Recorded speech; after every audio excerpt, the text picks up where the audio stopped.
시사 지지고 볶고 출발하겠습니다. 강성희 전 전남도 의원, 여인도 전 목포시 의원 두 분 스튜디오에 함께 했습니다. 어서 오십시오. 안녕하십니까. 네, 한 주간 잘 지내셨습니까? 네. 예, 안녕하십니까. 요즘 너무 덥습니다. 예, 두 분은 어떻게 보내고 계십니까? 방콕 하고 있습니다. 예. 폭염 때문에 제일 어려우신 분들이 밖에서 일하시는 분들, 그렇죠. 생산 현장 노동자들이 가장 어려울 것으로 판단되고요. 네. 특히 동물 키우시는 축사 굉장히 위험하고 요즘 폐사 또 가축들도 많이 폐사되더라고요. 양식장. 네, 양식장. 그렇죠. 밭에서 일하시는 논밭에서 그렇죠. 이분들 아프지 않았으면 좋겠습니다. 예, 건강하시라 이렇게 네. 또 해주시고 여인도 의원님. 네, 저도 이제 사무실에 있을 때는 그나마 좀 에어컨 바람에 견딜 만한데. 네. 그 외에 다른 데로 이동할 때는 굉장히 힘듭니다. 그런데 올림픽 도움 안 되나요? 그나마 올림픽이 예. 약간은 좀 도움이 되고요. 최근에 그 양궁에서 금메달 따고. 양궁 대단합니다. 네, 그렇죠. 우리나라. 그리고 이제 오늘 네. 황선우 선수가 수영 자유형 200m에서 와, 그것도 10시 기대돼. 40분경인가요? 결승전 하잖아요. 아마 메달 획득하면 체감 온도가 한 10도는 더 줄어들지 않을까 싶습니다. 근데 뭐 메달 네. 획득 안 하더라도 결승에 그러면은, 올라간 자체만으로도 네. 대단한 성과라고 생각합니다. 4년간 최선을 다해서 분야별로 이렇게 자신의 목표를 달성하기 위해서 노력하는 각 나라의 선수들 보면서 성공도 하고 실패도 하는데 그 표정 하나하나에 야 정말 얼마나 또 성공 못하면 그 안타까운 표정, 네. 성공했으면 한 대로 또 그 기뻐하는 표정, 진실하다. 역시 그렇죠. 스포츠 대단한 힘을 가지고 있습니다. 자, 오늘 전남의 인구 감소 문제 얘기를 좀 해볼 텐데 들어가기 전에 먼저 목포 시내버스 운영 공론화위원회 이게 이제 정보가 잘 제공이 안 돼요. 그래서 한번 활동 상황을 점검 간단히 하고 넘어가겠는데 공론화위원회 회의가 5차까지 지금 진행이. 네, 내일 5차 진행을 하고요. 내일 5차. 네네, 격주로 네네네. 수요일마다 지금 5월에 출범해서 네. 이제 진행을 하고 있습니다. 현재는 지금 그 효율적인 시내버스 운영 및 노선 체계 검증 영역에 들어가 있고, 네. 회사의 외부 회계 실사 작업이 지금 진행되고 있습니다. 그리고 지금 그 설문조사는 지난주에 아마 끝난 걸로 알고 있고요. 네. 1차 설문조사입니다. 그리고 9월 4일부터 시민참여단 50명 정도의 시민참여단을 모집해서 아마 공론화의 어떤 그 회의를 네. 집중적으로 진행할 것 같습니다. 그리고 10월하고 11월에 두 차례 시민토론회를 가질 예정으로 있습니다. 그리고 네. 12월에 네, 네. 최종적으로 공고사항을 제출한다고 합니다. 현재 뭐 순조롭게 진행되고 있다 이렇게 여 의원님 보세요. 네, 뭐 이제 계획대로는 가고 있는데 네. 몇 가지 이제 문제가 좀 있어요. 우려되는 짚어볼 게 점이. 있다. 네네. 첫째는 방금 제가 회계 감사를 지금 외부 회계 감사를 진행하고 있다라고 했는데 회계 감사가 이제 여기서 회계 감사 법인 명칭은 좀 말씀드리기는 그러더라도 모 회계 법인에서 이 회계 감사를 진행하는데 네.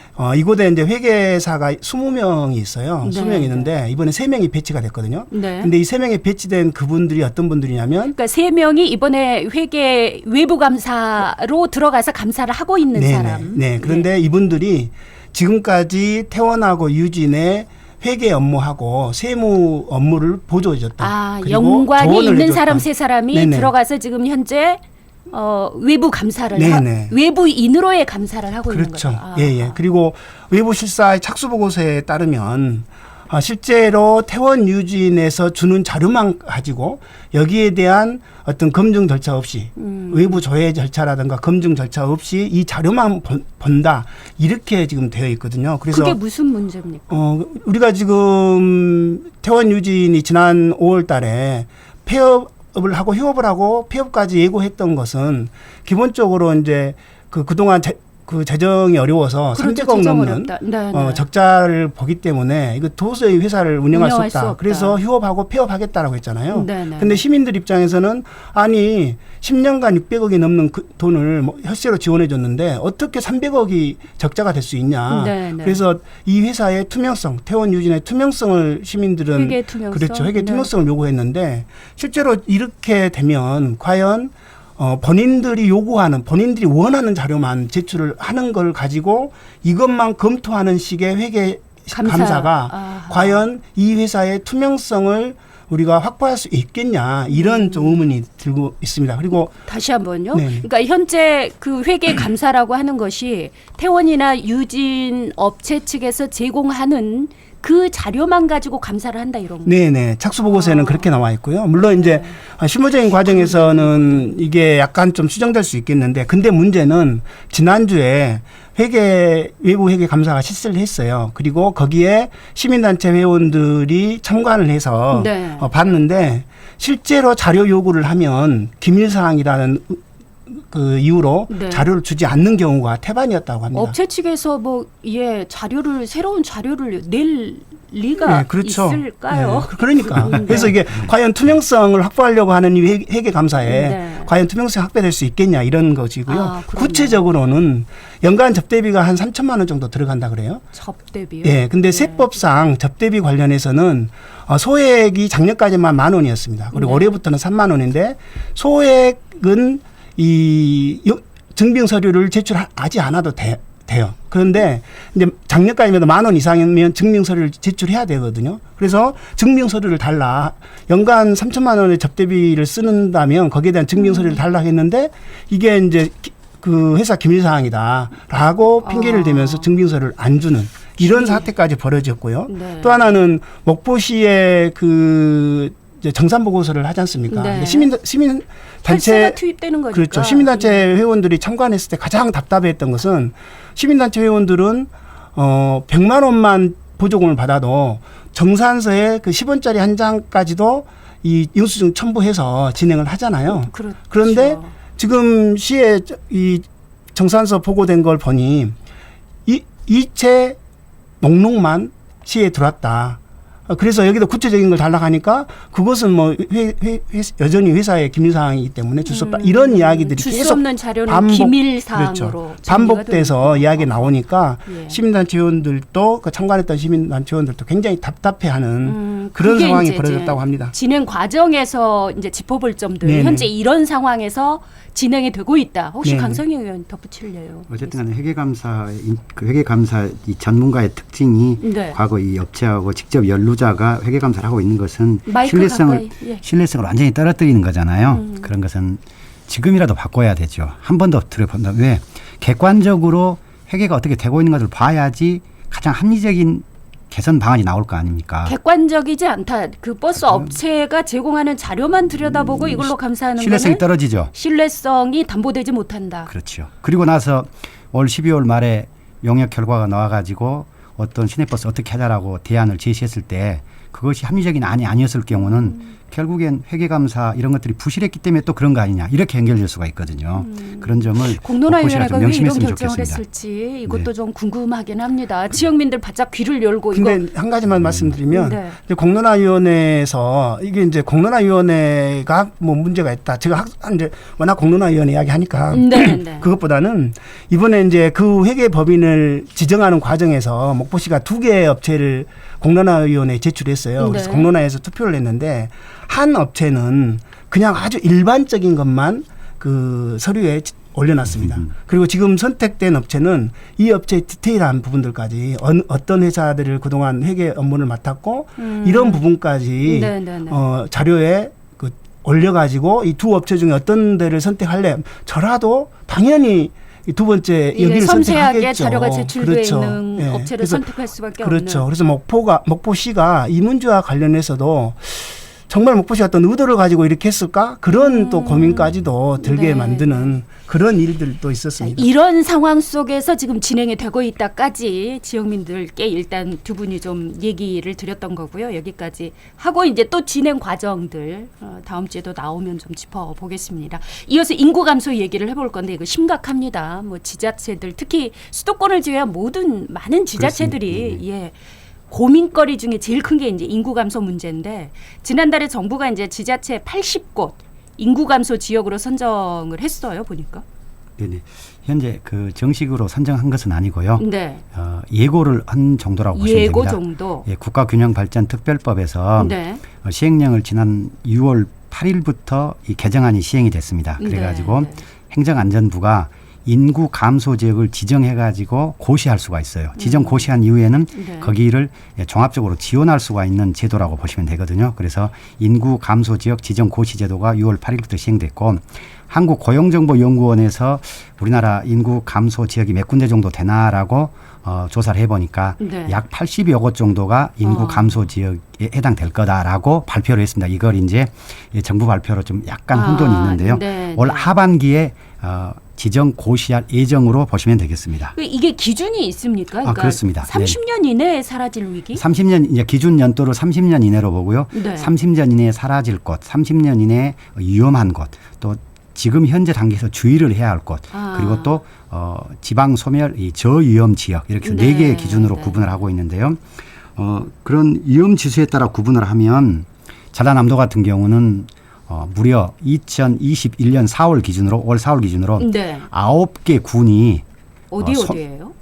강진, 장흥, 보성, 고흥, 곡성, 구례, 한평, 신안 이런 곳입니다. 9개 지역이 예.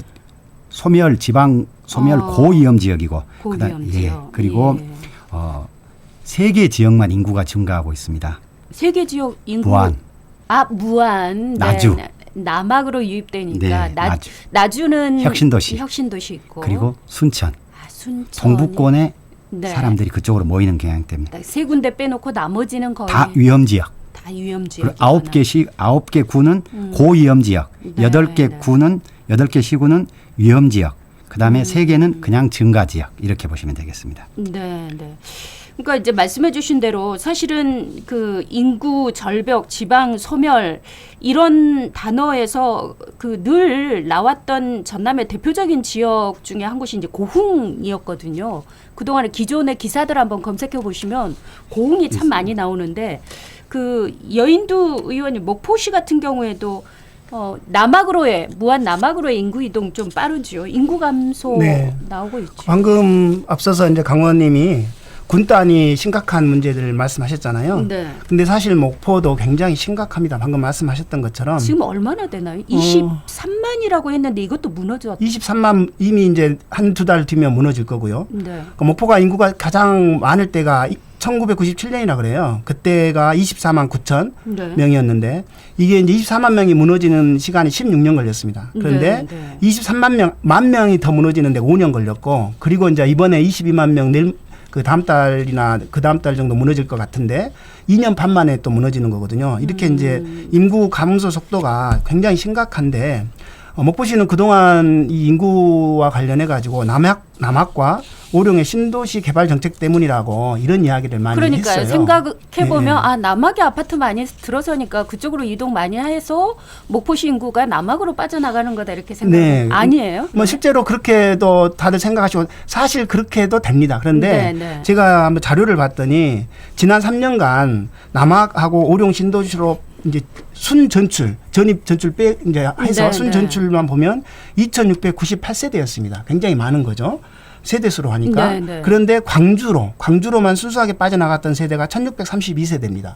그러면 목포에서 광주로. 그렇죠. 그러니까 그동안 우리가 목포의 인구 감소 요인을 남학하고 오룡 등 무한 그 신도시 개발로 우리가 이제 이야기를 했었는데 실제로 그것도 있지만 더 중요한 것은 광주나 수도권 등 대도시로의 전출이 있는 것이고 두 번째로는 이제 지금 요즘 이제 인구 데드크로스라고 해서 출생자보다 사망자 수가 더 많아지는 네, 경우가 네. 있지 않습니까? 목포가 이게 2018년에 이 데드크로스가 목포는 시작됐습니다. 네. 근데 이제 우리나라는 작년부터 데드크로스가 이제 시작이 됐는데 이 출생률 저하 그리고 마지막으로는 작년에 그 상반기에 전출을 보니까 3월 달에 한 40% 이상이 전출을 했더라고요. 이게 즉 다시 말하면 젊은 세대들이 특히 학생들이 3월 달 개학 시즌에 맞춰서 외지로 주민등록을 옮기는 네. 이러한 것들이 발생된 거죠. 그래서 인구 감소 요인이 이러한 네 가지가 복합적으로 작용하는데